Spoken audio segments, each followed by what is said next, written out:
Marjorie, तू आता या भ्रमासोबत राहा. खरा शिवनाथ बाहेर पडतोय.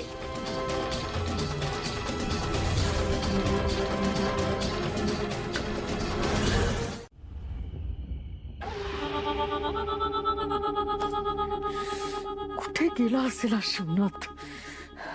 स्मशानात गेला असेल की आणखी कुठे? वीराला सांगते त्याला शोधायला.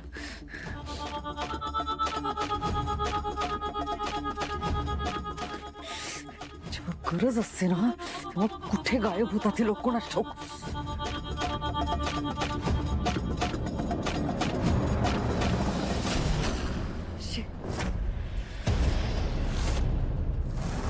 डोक्यात काही शिजते का तुझ्या? नाही, तूच म्हणाली होतीस ना की बाबांची भेट घडवून देईन म्हणून. तू आधी घरच्यांना तुझा निर्णय सांग की मी बाळ जन्माला घालायला तयार आहे, मग मी बघते. नाही,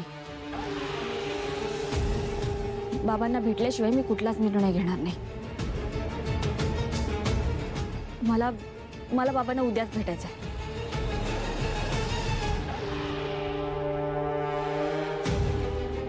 ठीक आहे, उद्या उद्या होईल. होईल? करच बघ, आता सगळं तुझ्याच हातात आहे.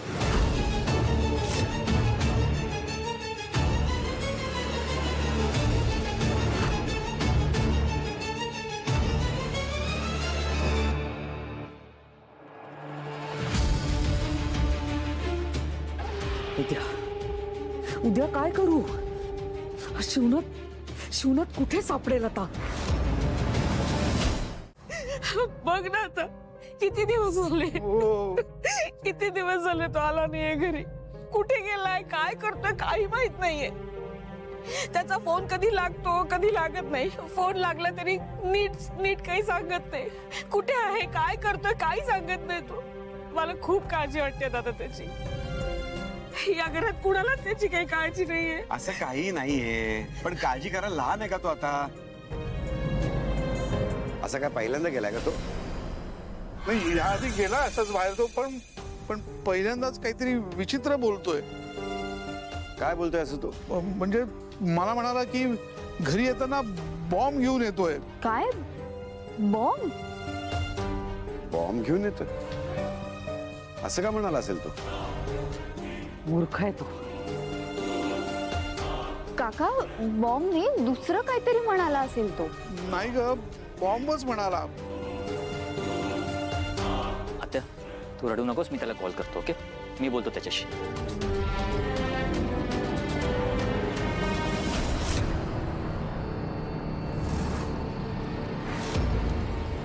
अजित,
कारण या मीराने फोर्सफुली हिला धमकी देऊन आगीत ढकललं.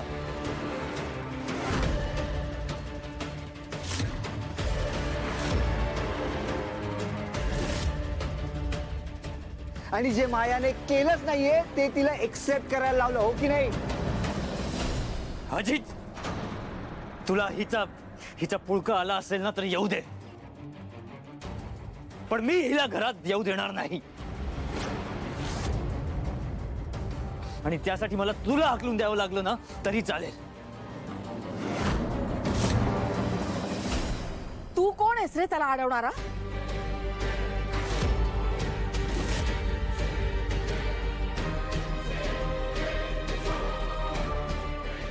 या घरचा मालक आहे तो, मुलगा आहे माझा तो. मग अजित सुद्धा माझा मुलगा आहे. काही झालं तरी मी माझ्या घरात एका खुन्याला थारा देणार नाही.